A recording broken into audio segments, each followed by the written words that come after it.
ഹരേ കൃഷ്ണ. ഓം നമോ ഭഗവതേ വാസുദേവായ. ഓം ശ്രീകൃഷ്ണ പരമാത്മനേ നമഃ. ഏവർക്കും സ്നേഹം നിറഞ്ഞ ശുഭദിനാശംസകൾ. ശ്രീമന്നാരായണീയം 79-ാം ദശകം, അതിൽ 5-ാമത്തെ ശ്ലോകമാണ് നമ്മൾ ഇന്ന് മനസ്സിലാക്കുന്നത്. കഴിഞ്ഞ ശ്ലോകത്തിൽ നമ്മൾ പാർവതീ ദേവിയുടെ ക്ഷേത്രത്തിൽ ചെല്ലുന്ന രുക്മിണി ദേവിയെയും മറ്റു പരിവാരങ്ങളെയും മനസ്സിലാക്കി. പൂജയെല്ലാം കഴിഞ്ഞ് രുക്മിണി ദേവി ക്ഷേത്രത്തിൽ നിന്നും പുറത്തേക്ക് വരികയാണ്. രുക്മിണി ദേവിയുടെ ഈ വരവ് പ്രതീക്ഷിച്ചുകൊണ്ട് ചേദിരാജാവായ ശിശുപാലൻ ഉൾപ്പെടെയുള്ള അദ്ദേഹത്തിൻ്റെ സുഹൃത്തുക്കളും മറ്റു രാജാക്കന്മാരും എല്ലാവരും രുക്മിണി ദേവിയെ ഒരു നോക്കെങ്കിലും കാണണമെന്നുള്ള ആഗ്രഹത്തോടു കൂടി കാത്ത് നിൽക്കുകയാണ്. ദേവിയാണെങ്കിലോ മനസ്സ് മുഴുവനും ഭഗവാനിൽ അർപ്പിച്ച് പാർവതീ ദേവിയോട് തനിക്ക് ഭഗവാനെ ഭർത്താവായി ലഭിക്കണമെന്ന് അപേക്ഷിച്ച് നമസ്കരിച്ചതിന് ശേഷം മനസ്സിൽ പൂർണ്ണമായ ആനന്ദത്തോടെ പുറത്തേക്ക് വരികയാണ്. നമ്മൾ ക്ഷേത്രങ്ങളിൽ പോയി തിരികെ വരുമ്പോൾ നമ്മുടെ മനസ്സ് ശാന്തമായിരിക്കും. കുറേ കാര്യങ്ങൾ ഭഗവാനോട് പറയാനുണ്ടാവും. അതൊക്കെ പറഞ്ഞു പിന്നീട് മനസ്സൊന്ന് ശാന്തമാകും, മനസ്സിന് സ്വസ്ഥത കിട്ടും. ക്ഷേത്രത്തിലേക്ക് കയറുമ്പോൾ കാണിക്കുന്ന തിക്കും തിരക്കും ധൃതിയും പുറത്തേക്ക് വരുമ്പോൾ ഉണ്ടാവാറില്ല. നമ്മുടെ മനസ്സിനെ അറിയിക്കുന്ന ഒന്നാണ് മുഖം. എന്താണ് മനസ്സിലുള്ളത് അതിനനുസരിച്ചായിരിക്കും മുഖം പ്രകാശിക്കുന്നത്. രുക്മിണി ദേവി അത്യധികം സന്തോഷവതിയാണ്. മനസ്സ് നിറഞ്ഞിരിക്കുന്നു സന്തോഷത്താൽ. ഭഗവാനെ മാത്രം ചിന്തിച്ചുകൊണ്ടാണ് പുറത്തേക്ക് വരുന്നത്. സ്വാഭാവികമായും മുഖവും മനസ്സിൻ്റെ കണ്ണാടി എന്നതുപോലെ പ്രകാശിക്കുകയാണ്. ദിക്കുകൾ തന്നെയും പ്രകാശിക്കുന്നു ആ മുഖകാന്തി കൊണ്ട്. ഓരോ രാജാക്കന്മാരും തൻ്റെ കണ്ണുകൾ കൊണ്ട് ദേവിയുടെ സൗന്ദര്യത്തെ ആവോളം പാനം ചെയ്തു.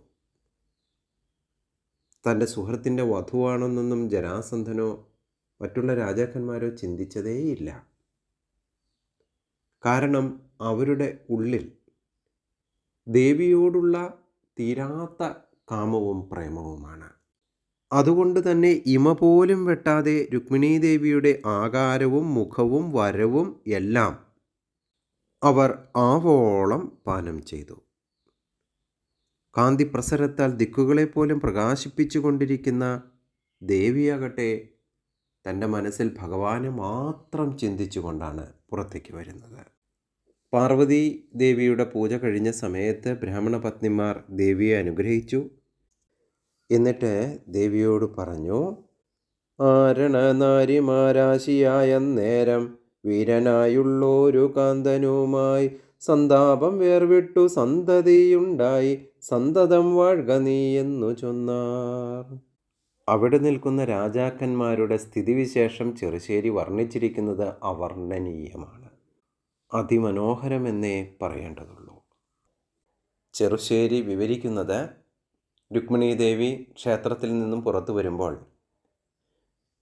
ആ സൗന്ദര്യത്തിൽ മയങ്ങി നിൽക്കുന്ന രാജാക്കന്മാർ അവരുടെ കണ്ണുകളെല്ലാം കൂടി ഒരു പൂവിലേക്ക് പറന്നിറങ്ങുന്ന വണ്ടുകൾ എന്നതുപോലെ രുക്മിണി ദേവിയിലേക്ക് ആഴ്ന്നിറങ്ങി.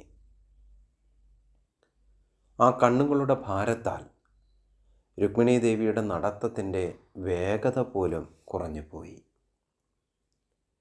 ചിലരാകട്ടെ താൻ ധരിച്ചിരിക്കുന്ന വസ്ത്രം ശരിയല്ലെങ്കിലോ എന്നോർത്തുകൊണ്ട് അതൊന്ന് അഴിച്ചൊടുക്കാം എന്ന രീതിയിൽ അഴിച്ചപ്പോഴാണ് ദേവി അടുത്തേക്ക് വരുന്നത്. കയ്യിൽ നിന്ന് വസ്ത്രം അഴിഞ്ഞുപോയി. എപ്രകാരമാണോ ജനിച്ചത് അതുപോലെ തന്നെ നിന്നുപോയി. വേറൊരാൾ അടുത്തു നിൽക്കുന്നവനോട് വെറ്റില വാങ്ങാൻ കൈ നീട്ടിയതാണ്. ആ കൈ നീട്ടി വെറ്റില വച്ചു കൊടുത്തത് അതുപോലെ നിൽക്കുകയാണ്. വേറൊരു രാജാവോ ശരി ദേവി വരുമ്പോൾ താൻ വീണ മീട്ടുന്നത് കണ്ട് തന്നിൽ പ്രേമമുദിക്കട്ടെ എന്നു കരുതി വീണ മീട്ടാൻ തുടങ്ങുമ്പോൾ ആ വീണ തന്നെ കയ്യിൽ നിന്നും താഴെ പോകുന്നു. വേറൊരു രാജാവ് താൻ ആനപ്പുറത്ത് കയറിയിരിക്കുന്നത് ദേവി കാണട്ടെ എന്ന് കരുതി ഒരു കാൽ ആനപ്പുറത്ത് വയ്ക്കുമ്പോഴാണ് ദേവി അടുത്തെത്തുന്നത്. അതുപോലെ സ്തംഭിച്ച് നിന്നുപോയി. അത്രയധികം ആശ്ചര്യമായിരുന്നു ഓരോരുത്തരുടെയും കണ്ണുകളിലും മനസ്സുകളിലും എന്ന് ചെറുശ്ശേരി വർണ്ണിക്കുകയാണ്. കൃഷ്ണഗാഥ കയ്യിലുള്ളവർ ഈ ഭാഗം വായിച്ചാൽ നമുക്ക് മനസ്സിൽ അത്യധികം സന്തോഷം വരും. രാജാക്കന്മാരുടെ മനസ്സിൻ്റെ വൈകൃതങ്ങൾ നമുക്ക് മനസ്സിലാകും. ദേവിയുടെ സൗന്ദര്യം എത്രമാത്രമായിരുന്നു എന്നുള്ളത് നമുക്ക് ഊഹിക്കാനെങ്കിലും കഴിയും. നമുക്കിനി ആ ഗാഥയിലേക്ക് പോകാം. മന്നവന്മാരുടെ മുന്നിലങ്ങമ്മാറോ വന്നു തുടങ്ങിനാൾ ഭംഗിയോടെ. മാലോകർക്കുള്ളോരു കണ്ണുകളെല്ലാം അമ്മാനിനി മേനിയിൽ ചാടിയതപ്പോൾ. മാൺപുറ്റു നിന്നോരു മാലതി തങ്കലെ തേമ്പാതെ വണ്ടുകൾ ചാടും പോലെ. എണ്ണമറ്റിടുന്ന കണ്ണുകൾ മേന്മേലെ തിണ്ണം തന്മേനിയിൽ പാഞ്ഞ നേരം. പാരിൽ വീളങ്ങുന്ന നാരിമാർ മൗലിക്കു ഭാരം പൊഴിഞ്ഞു നിന്നെന്ന പോലെ. മന്ദമായുള്ളൊരു യാനവുമായിട്ടു ചെന്നു തുടങ്ങിനാൾ ചൊവ്വിനോടെ. കാർവർണ്ണൻ തന്നൂടെ കാമിനിയായ ഞാൻ കാൽനട പൂണ്ടു നടക്ക വേണ്ട. എന്നങ്ങു നണ്ണി നിന്നെന്നെ കണക്കയൻ നിന്നുള്ള മന്നവർ മനസത്തിൽ. അതായത് രാജാക്കന്മാരുടെ മുന്നിലൂടെ ദേവി നടക്കുകയായിരുന്നില്ല, അവരുടെ മനസ്സുകൊണ്ട് ദേവിയെ എഴുന്നള്ളിക്കുകയായിരുന്നു, മനസ്സിലൂടെ സഞ്ചരിക്കുകയായിരുന്നു ദേവി എന്നാണ് ചെറുശ്ശേരി പറയുന്നത്. ദേവി നടക്കുകയായിരുന്നില്ല, ഇങ്ങനെ താളത്തിൽ കൊണ്ടുപോകുന്നത് എന്നതുപോലെ രാജാക്കന്മാർ മനസ്സിലൂടെ കടന്നു പോവുകയായിരുന്നു എന്നാണ് പറഞ്ഞത്. തൂമ കലർന്നോരു കാമിനി തന്നൂടെ പൂമേനി കണ്ടോരു കാമുകന്മാർ. കാമശരങ്ങൾ മാനങ്ങളിലേൽക്കയാൽ പ്രേമാമി എന്നു മയങ്ങി നിന്നാർ. കണ്ണീണ കൊണ്ടവൾ കാന്തിയെ തന്നെയും പിന്നെയും പിന്നെയും ഉള്ളിലാക്കി. പാർക്കുന്ന തോറുമങ്ങാക്കമി എന്നുള്ള ലേഖ്യങ്ങൾ പോലെ ചമഞ്ഞുകൂടി. വീടിക വാങ്ങുവാനോങ്ങിന മന്നവൻ വീടിക തൻ കയ്യിൽ വാങ്ങും നേരം. കേടറ്റ നാരി തന്നാനനം കാൺകയാൽ കേവലമങ്ങനെ നിന്നുപോയി.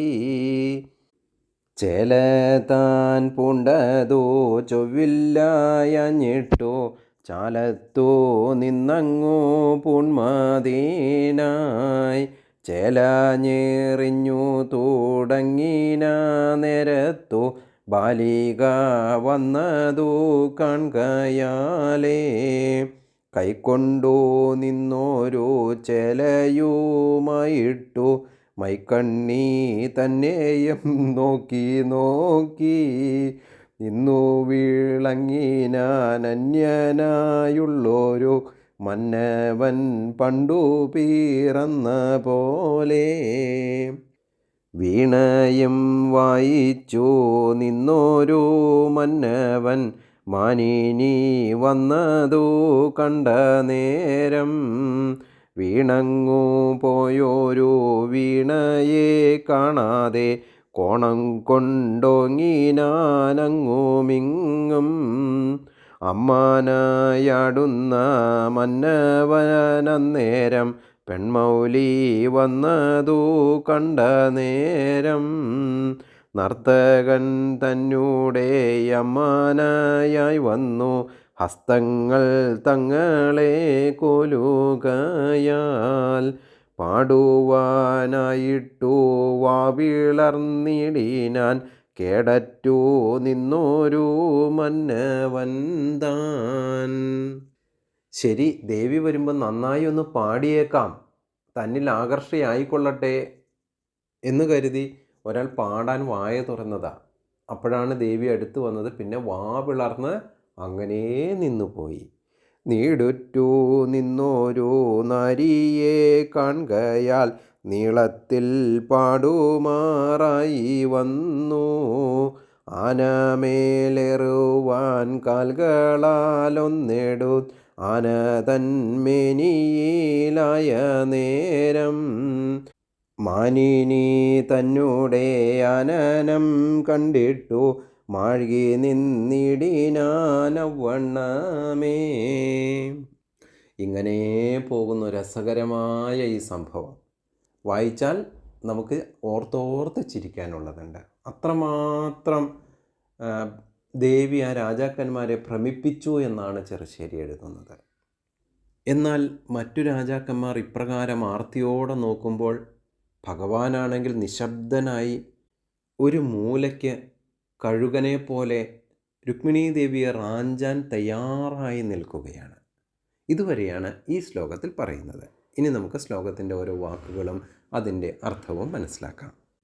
സമ അവലോക കുതൂഹല സംകുലേ നൃപകുലേ നിഭൃതം ത്വയി ച സ്ഥിതേ നൃപസുതാ നിരഗാത് ഗിരിജ ആലയാത് സുരുചിരം രുചി രഞ്ജിത ദിങ്മുഖ. സമവലോക കുതൂഹല സംകുലേ നൃപകുലേ നിഭൃതം ത്വയി ച സ്ഥിതേ നൃപസുതാ നിരഗാത് ഗിരിജാലയാത് സുരുചിരം രുചിരഞ്ജിത ദിക്മുഖ. സമ അവലോക കുതൂഹല സംകുലേ. സമ അവലോകം, നല്ലവണ്ണം, നല്ലതുപോലെ, കുതൂഹല എന്ന് വച്ചാൽ ആകാംക്ഷ കൊണ്ട്, അത്യധികം സന്തോഷത്തോടു കൂടി, സങ്കുലമായി, മനസ്സ് നിറഞ്ഞ് നിൽക്കുകയാണ്. ആരാണ്? നൃപകുലേ, രാജസമൂഹം. അതായത് ആ രാജാക്കന്മാർ, കുറേ രാജാക്കന്മാരുണ്ട്. ഇവരെല്ലാവരും രുക്മിണീ ദേവിയെ കാണുന്നതിനായി അത്യധികം ആകാംക്ഷാപൂർവം കാത്ത് നിൽക്കുകയാണ്. എന്നാൽ ഈ സമയം നിഭൃതം ത്വയി ച സ്ഥിതേ. ത്വയി അങ്ങാണെങ്കിലോ നിഭൃതം സ്ഥിതേ, ഒരു ശബ്ദവും ഉണ്ടാക്കാതെ, ഒരു ആകാംക്ഷയുമില്ലാതെ അങ്ങനെ വരുമ്പോൾ വരട്ടെ എന്നുള്ള രീതിയിൽ എന്തായാലും തനിക്കുള്ളതാണ്. അപ്പോൾ പിന്നെ ആകാംക്ഷയോടൊന്നും ആവശ്യമില്ല, വരാനുള്ളത് തൻ്റെ അടുത്തേക്ക് തന്നെ വരും എന്നുള്ള രീതിയിൽ ഭഗവാൻ ഒരു മൂലയ്ക്ക് നിൽക്കുകയാണ്. രാജാക്കന്മാർ കാണിക്കുന്ന ഈ തിക്കിലും തിരക്കിലും ഒന്നും പെടാതെ അവരിൽ നിന്നും അകന്ന്, എന്നാൽ ദേവി വരുന്ന വഴി തന്നെ അവിടെ തന്നെ ആൾ നോക്കി നിൽപ്പുണ്ട്. ഒരു ശബ്ദവും ഉണ്ടാക്കാതെ ദേവിയെ കാത്ത് നിൽക്കുകയാണ്. ഈ സമയം നൃപസുത രുക്മിണീ ദേവി ഗിരിജാലയത് പാർവതീദേവിയുടെ മന്ദിരത്തിൽ നിന്നും നിരഗാത് പുറത്തേക്ക് വന്നു. എങ്ങനെയാണ് വന്നത്? സുരുചിരം രുചി രഞ്ജിത ദിക്മുഖ. സുരുചിരം, മനോഹരമായ കാന്തിയോടുകൂടി. രുചിരഞ്ജിത, തൻ്റെ സൗന്ദര്യം കൊണ്ട് രഞ്ജിതമാക്കിയിട്ടുള്ള, മനോഹരമാക്കിയ ദിക്മുഖ, ദിക്കുകളെ തൻ്റെ ആ സൗന്ദര്യം കൊണ്ട് പ്രകാശിപ്പിക്കുന്ന രീതിയിൽ. അവിടെ ഒരു വർണ്ണനയാണ്. ദേവി അത്യധികം മനോഹരിയായിരുന്നു, തനിക്ക് ചുറ്റും പ്രകാശം ചൊരിഞ്ഞുകൊണ്ട് വരികയായിരുന്നു എന്ന് കവി സൂചിപ്പിക്കുകയാണ്. അത്ര മനോഹരിയായി ദേവി ക്ഷേത്രത്തിൽ നിന്നും പുറത്തേക്ക് വന്നു. ഇതാണ് ഈ ശ്ലോകത്തിലൂടെ നാരായണ ഭട്ടതിരിപ്പാട് നമുക്ക് പറഞ്ഞു തരുന്നത്. ഒന്നുകൂടി നമുക്ക് ഈ ശ്ലോകം നോക്കാം. സമവലോകകുതൂഹലസംകുലേ നൃപകുലേ നിഭൃതം ത്വയി ച സ്ഥിതേ നൃപസുതാ നിരഗാത് ഗിരിജാലയാത് സുരുചിരം രുചിരഞ്ജിതദിഗ്മുഖാ. ഇന്നത്തെ ശ്രീമന്നാരായണീയം ഭഗവാന്റെ പാദപങ്കജങ്ങളിൽ സമർപ്പിക്കുന്നു. ഏവർക്കും സ്നേഹം നിറഞ്ഞ ശുഭദിനാശംസകൾ. ഹരേ കൃഷ്ണ. ഓം തത്സത്.